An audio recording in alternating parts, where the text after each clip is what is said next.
Hi, this is Scott. I really appreciate our sponsors because they make the show possible. Today's show is sponsored by Developer Express. Become a UI superhero with Dev Express, controls, and libraries. Deliver elegant .NET solutions that address customer needs today.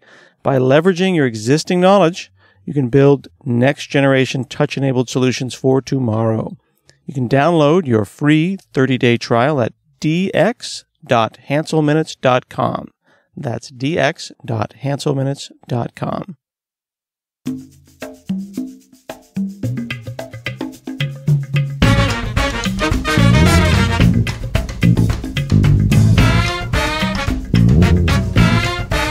From hanselminutes.com, it's Hansel Minutes, a weekly discussion with web developer and technologist Scott Hanselman. This is Lawrence Ryan announcing show number 516. In this episode, Scott talks with Lauren Tan, a senior developer at Dockyard, about the Ember Framework.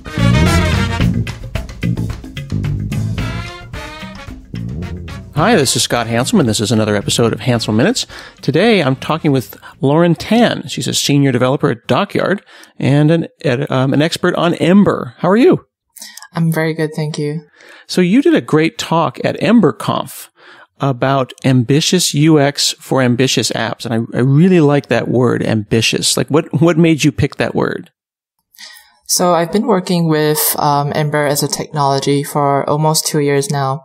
And what really drew me to the framework from the beginning was its philosophy of convention over configurations and its really, really strong community.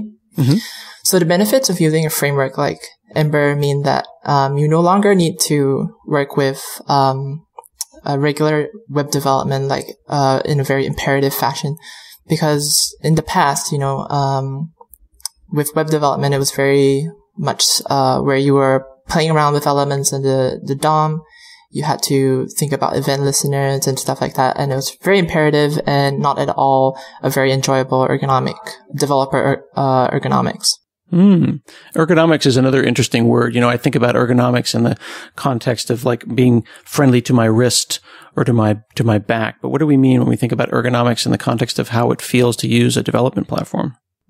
So with Ember, it pretty much takes away a lot of the overhead and I would say the nitty-gritty decisions that don't really add any value to the product you're building. And back to your first question, this ergonomics and the fact that the community is so strong and the tooling is so strong in Ember that it really allows you to focus on building ambitious user experiences that aren't just about, like displaying a form, reacting to stuff like that. Mm-hmm. It's very much about, bringing the user experience to a level that typically is seen in a desktop application. I think that like even in desktop apps, I think we find ourselves so often, like you said, you said the word imperative. You click a drop down and you set some Boolean somewhere, some flag that you have to then maintain the state of, and then your app gets bigger and bigger and bigger and dependent on all these flags, and you're spending a lot of time juggling state and not thinking about whether the experience is a good one. Correct. So Ember basically tries to get as much out of the way as possible so that, you can focus on not trying to manipulate divs like you mentioned, like worrying about internal state. But instead, Ember has a very strong philosophy on data flow that lets you build very reactive user interfaces that you won't normally get with a vanilla JavaScript or jQuery application. And in my talk, I describe reactive user interfaces as things that are, I guess the best analogy for that would be something like an Excel spreadsheet, mm-hmm. where you have two cells, one cell, the third cell being a function that adds the value of the first cell with the second cell. Now, it's reactive in the sense that if you update a value in the first input, it updates the function as well, if it's the sum of those two cells. Mm-hmm. You don't have to think about, all right, now that this thing has changed on this one DOM element, I need to go update the next thing. And then it's just a much more imperative approach. With Ember, with data binding, with data flow, one-way data flow, you can abstract these costs away, and basically, building reactive UI becomes, I wouldn't say trivial, but it becomes, a lot easier. And if it's good for the developer. You're more likely to enjoy working on the application and build these features that your users want. Mm-hmm. Yeah, it not only makes it possible, but like it makes it possible. Like, I wonder how you would write something like that without some of the concepts behind reactive programming. I think it would become quite a tangled mess to do it, the old-fashioned way. Yeah, exactly. Definitely agreed with that. So this idea of reactive programming isn't particularly a new one, but is the way that Ember thinks about it new? No, I wouldn't say Ember's philosophy on reactive user interfaces is new. Mm-hmm. In fact, Ember, one of the core strengths of Ember is that it draws a lot of inspiration from a lot of the other popular frameworks. For example, React, when it first was launched, everyone was very excited about its virtual DOM diffing strategy, which essentially means React builds up a virtual representation of the DOM, mm-hmm. of all the elements on the screen, and then it compares that with the actual DOM and only makes the changes that are necessary. So this gives you a lot of performance and speed, and it's also quite a nice experience writing code like that. And one of the core strengths of Ember is that because the tooling is so strong and there's this whole concept of convention over configuration. In Ember 1.13, we actually changed the rendering engine from the old school string-based templating engine into something very similar to React. And this was all done with complete 100% backwards compatibility. No other framework can actually make such a claim where all the releases are 100% backwards compatible. There's a very clear commitment to semantic versioning and a very clear path for upgrading. Wow. So they swapped out a fundamental, organ or body part, yep. and put it back in, and while the patient was still alive, and it still works, and nobody noticed. Yeah. So a lot of one of the complaints I hear a lot with Ember is that it's such a monolithic framework, it's so big. But the truth is Ember is big because it has already made a lot of the important decisions for you. If you were to build your own ad hoc framework, which is something I probably wouldn't advise, you would have to spend, before you could even write a line of code, you would have to spend weeks thinking about, what kind of build pipeline should I use? Should I use promises? Should I use this library? Should I use that library? And you end up spending so much time writing glue code for your application. And then now you have to maintain your own framework, instead of having a tool like Ember, which lets you basically outsource those decisions to the community, and you can always be sure that those decisions are not taken lightly. They're all good decisions and good components to the framework. So it sounds like you're a fan of what we would call an opinionated framework. Like, you want a framework to, kind of slam its fist on the ground and say, I think this is important, we're doing it like this, as opposed to frameworks that are really just collections of functions that you can use any way that makes you happy. Like, there's value in opinion. There's definitely value in opinion. But I would also say it's important to choose the right tool for the job. Mm-hmm. Ember is really great for building, in my talk, ambitious applications where, common use cases are dashboards or, big applications that aren't just marketing websites. Those sorts of use cases are really great for Ember. Mm-hmm. Yeah. So do you think that I heard someone say once that in this kind of this epic battle between Ember and Angular, there's always this perception that there can be only one, when there really can be actually many. Exactly. That Ember is finding a lot of people excited about it inside of enterprises and, like you said, dashboards Correct. And things like that. So it may be bigger than we think it is. It's just not that large public websites are using it as much as, or maybe it's not as loud as some of the other frameworks. Do you find that to be the case?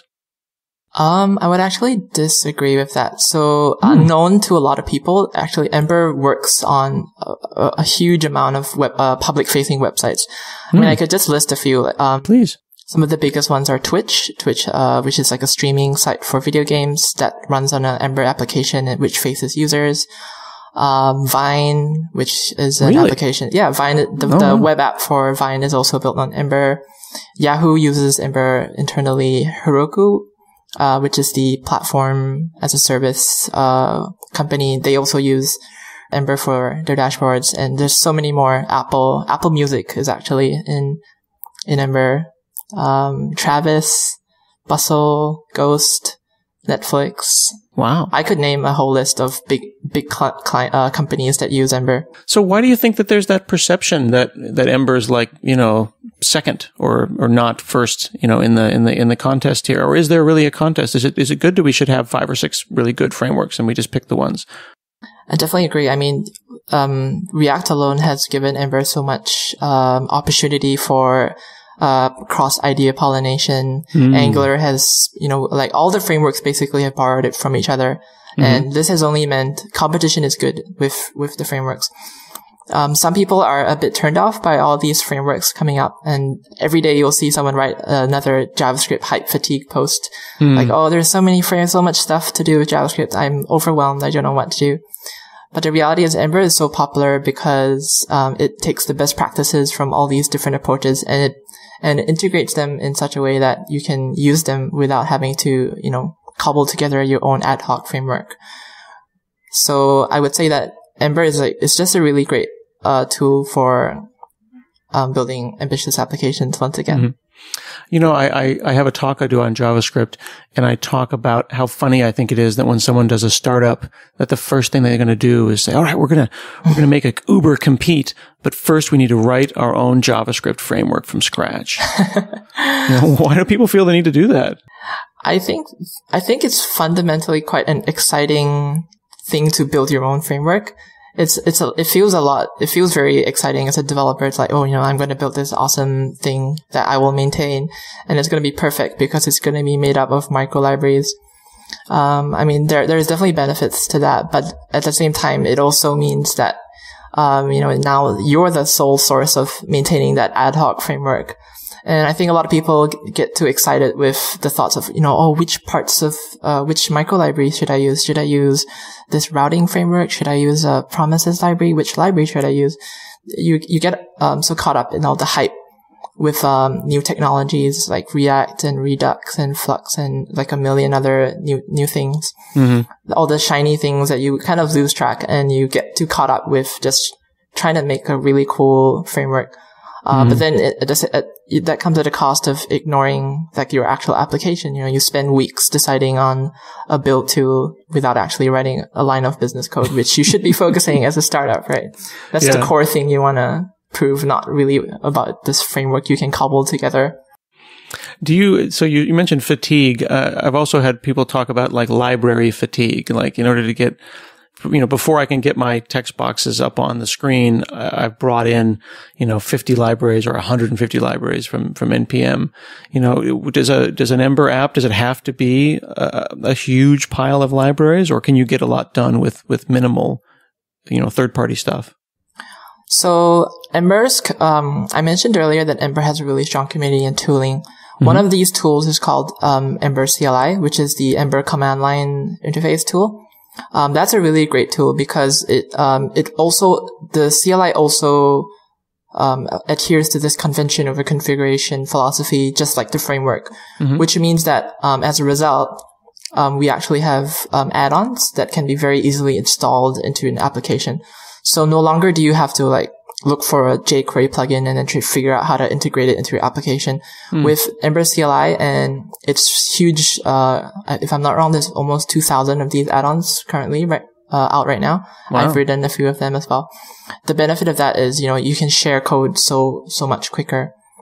And you can, basically rely on the community for certain solutions.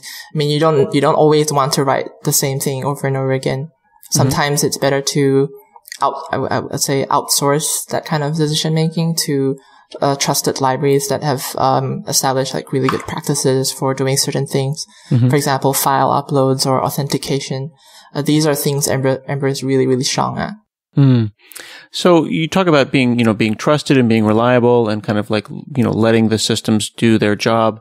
But at the same time, it seems like everything's in beta, it seems like. And I'm not saying specifically about Ember, but it just feels like on the internet today, everything's 0.9, even Node spend a lot of time not at, kind of 1.0. Like Ember CLI uses a thing called Broccoli for the asset pipeline. Yep. But Broccoli, hasn't that been beta forever? And aren't they very clear to say, well, it's not quite, it's 0.x at this point. Is that, I'm not interested necessarily in Broccoli as I am just in the idea of building our systems on untrusted or beta software? Or do you think beta is just a name? I'm curious what you think. I think specifically with Broccoli, one of the reasons it's still in beta is because Broccoli actually evolved mainly as a support tool for Ember. So a lot of the Ember core team contribute back to Broccoli. So in that sense, I think it's a very safe choice. But at the same time, because Ember CLI is built on the idea that you can swap parts in and out, you can very easily, it's like, I actually don't want to use Broccoli. I mean, it's not recommended. It might take a bit of glue, but you can definitely make it work with some other build tool. But that's Ember's philosophy to begin with. Something a lot of people don't realize is Ember and the CLI and all the other tools are also built on libraries that have been extracted into microlibraries. For example, Ember has one of the hands down the best front client side routing component that's been extracted, and React uses that router now. I think Angular also uses that router. Ember CLI itself has been extracted, and Angular 2 is now going to ship with it. There's just so much more. There's the Ember Promise library, which is A+ compliant Promise library that's also been extracted. Backburner. I could go on. There's a lot of these very well-tested tools that have been extracted, and they're available for people to poke around or use in their own projects as a standalone library. So that's really interesting. Let me put this into a bit of an analogy. Now, I started in the .NET world, so it's a little bit of different. But when .NET came out, we had this thing called the BCL. It's the base class library, and it was this giant, for the most part, monolithic thing that included everything you ever wanted. You want regular expressions, we got that. You want HTTP calls, we got that. It's this big base of the pyramid. And this was how it was done for a very, very long time. And then more recently, .NET has switched to breaking things up into these micro libraries, very much the way that you're describing. So everything is swappable. And it almost seems like, the internet right now is working as a collective ever so slowly to create this BCL, this base class library for the internet itself. Like, it's all these little tiny micro libraries kind of having little fights and fighting it out until we agree that, all right, this is the routing library that we're all going to use for the time being. And file upload, that's a solved problem, right? Does it seem like there's this, all these little libraries are going to eventually kind of coalesce into these are the expected libraries? Because right now I'm having trouble keeping track of all the noun.js. I don't know what I would be sad if I picked the wrong routing library. Yeah, I definitely hear you on that point. I think that is something that is on a state of flux. There is always, it's similar to jQuery. Like, jQuery wasn't the first library to do what it did. There are a bunch of other libraries that also had similar functionality, but essentially, I think you're right. I think at some point libraries will converge. Whether or not it's X library or Y library it doesn't really matter. But the point is, I think the web is still, as old as it is, the web development is actually still kind of young, compared to a lot of other programming industries. So there's a lot of room for a competitor or some sort of new way of doing things, some new library to come in. But I think at the end of the day, the libraries which focus on doing one thing and doing it well, and then having a great community around it and having it open source is the key. For example, Lodash is it's probably, I think it's, if I'm not wrong, sort of the most downloaded libraries on NPM. But it didn't always used to be that way. Underscore used to be the king, and now Lodash is, and there's even talks of a merger between the two. I think that's a really prime example of that kind of convergence, where the best ideas get shared among all the different libraries, similar to Ember, Angular, React. And eventually, I wouldn't be surprised in 5 years, we'll see just one really good framework that takes the ideas from all the current frameworks we have. Right. Or even if it wasn't one, some kind of a food court or, cafeteria that I could go in, and at least I know that everything here is reliable and I can count on it, Exactly.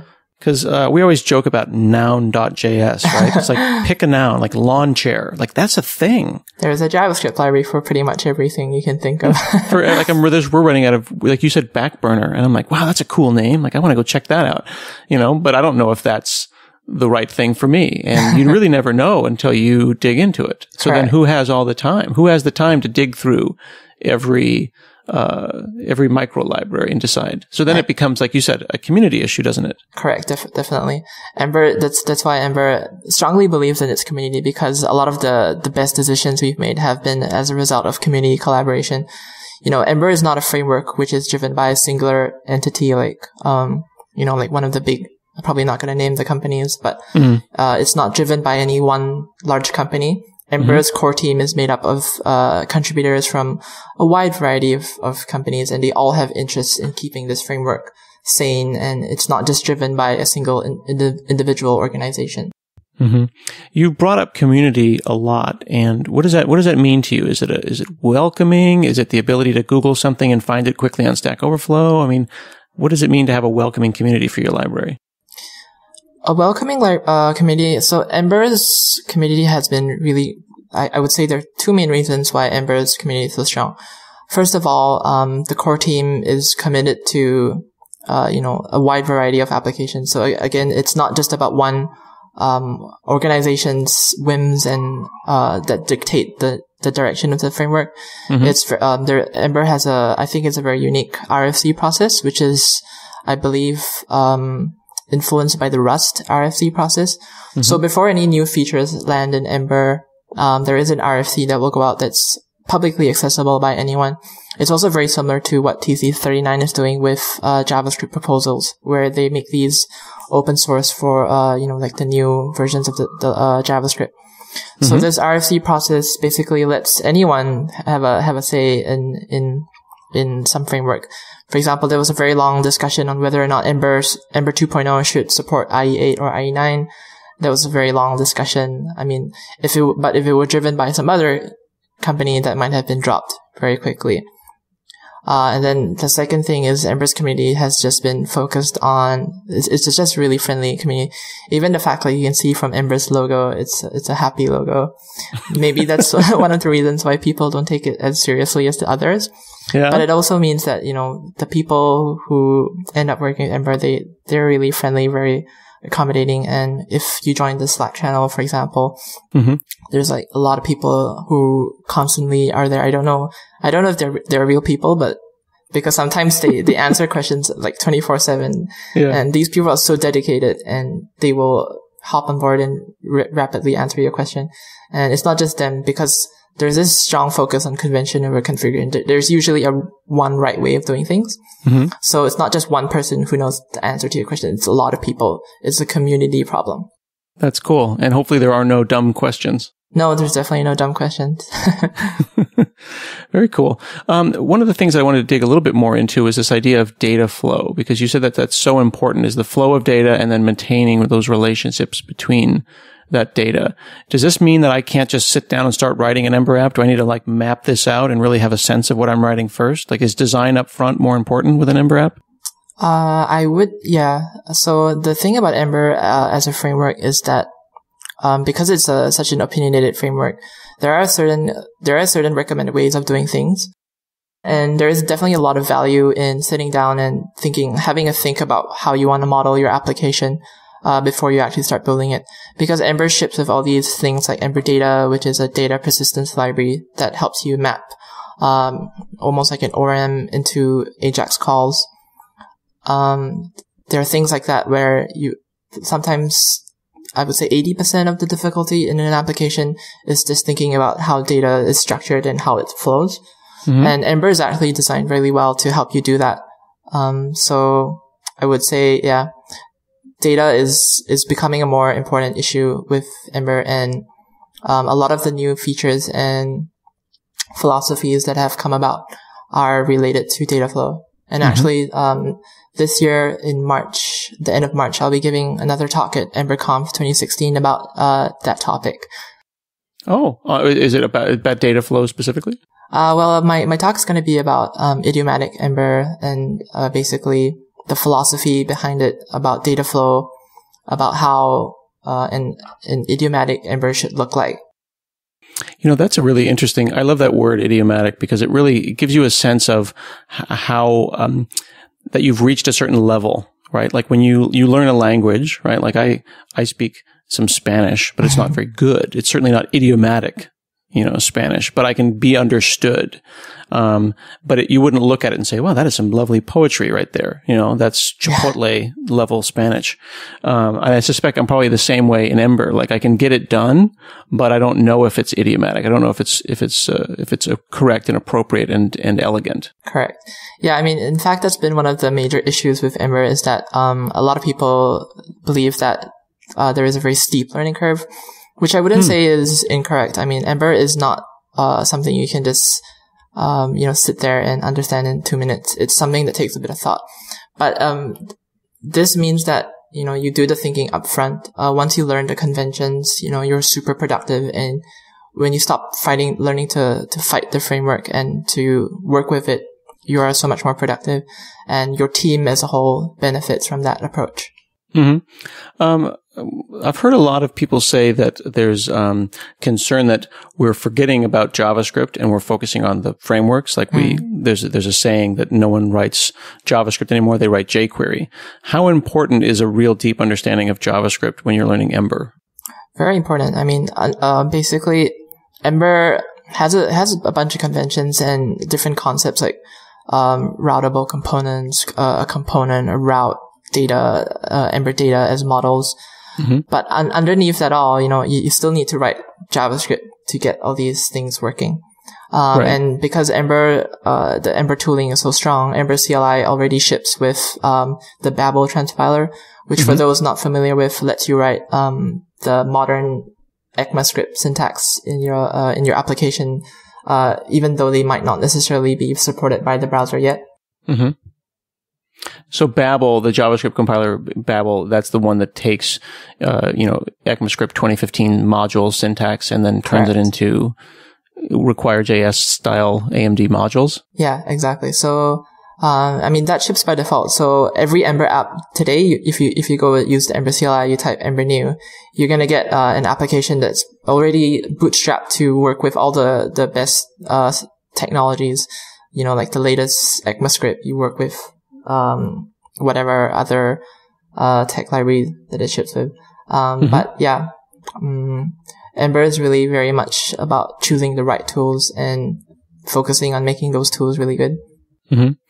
What do you think about, I'm curious your opinion on TypeScript. Has anyone in the Ember community thought about TypeScript and being able to plug that kind of stuff in? So I haven't had too much, experience with TypeScript, but, that said, Glimmer, which is Ember's rendering engine, which is the one I described earlier about being similar to React. The second version of that is actually being written in TypeScript, and I believe there are certain other components, internal components to Ember that are going to be rewritten in TypeScript. Because when I had a talk with, some of the framework authors. Mm-hmm. And basically, the reason they went with TypeScript is that, it gives there is a lot of benefits to writing a framework with TypeScript. Maybe for an ordinary application, it might be overkill. You don't really need all those, type safety and whatever that, TypeScript brings. But, for framework authors, it's actually really good. And there might even be potential for, an Ember add-on that will let you write TypeScript in your Ember application and have that transpile down to regular JavaScript. There was an interesting blog post, I think it was last year, by a fellow named Paul Yoder, who was talking about how he was switching from Angular to Ember. And one of the things that he called out specifically was that he was reading some source code. I think he was looking at Discourse, the Discourse forum software, which is another big Ember application. And he was reading it, and he said something didn't feel right. And the thing that didn't feel right was that he was actually able to understand the code base for a project that he'd never looked at before. And that was a weird feeling. And I thought that was such a funny thing to call out from his blog post. Is there, there's something about Ember that makes it eminently readable? It all boils down back to this, I feel like I've been repeating myself. That's good. That's good because it's the consistency of the message though, isn't it? It's basically Ember's focus to convention over configuration. So Ember has very strong, concepts and, my talk about idiomatic Ember will describe, how there is like a recommended way for writing an application. And what that means is that a new developer that you onboard to your team can very rapidly get started with an Ember application. At Dockyard, which is, we are a very small software consultancy in Boston. We work on a lot of applications and, at times I have to jump between projects, but because Ember shares such a strong philosophy of sharing, I can jump into a project and be confident that the code I'm going to look at is not something I've never seen before. There are conventions. I know where to look for all the models. I know where to look for all the controllers, all the components, and I can very rapidly get started. I don't have to think about, how do I make this build? How do I, do X? Because Ember basically takes out all those unexciting decisions for you. I like that. Unexciting decisions, right? That's not what we want to be doing in software. Decisions that basically make no value to you, like what build tool. At the end of the day, the build tool is just supposed to build something for you. How it does it may not necessarily be the most important decision that you'll make as a developer. Interesting. Have you at Dockyard found that you're writing shared libraries on top of Ember? Because sometimes people will pick a framework and then they'll write another framework on top of that framework and then share it within their consultancy. Or do you really write pure Ember most of the time? So a lot of the things we use very frequently at Dockyard, we have extracted into add-ons. So these add-ons have been very useful because once we've open sourced them, we've actually gotten really good feedback from a lot of, people. And some of our clients, some of the projects we built for our clients also use these add-ons. So, we have a motivation to keep these up to date and working all the time. And it's not just our add-ons that we use. We also use a variety of add-ons that the community has built. And we also find ourselves contributing back to them. So it's this whole community which is really open. And the fact that, which other JavaScript framework can say that they have an add-on framework in hand that you can install an add-on as easily as typing one line into your command line. I don't think any other framework today can make that claim. And Ember just makes that super simple. Very cool. Well, I appreciate your time today. Yeah, thank you so much for having me. So folks can check you out on Twitter. It's sugarpirate_.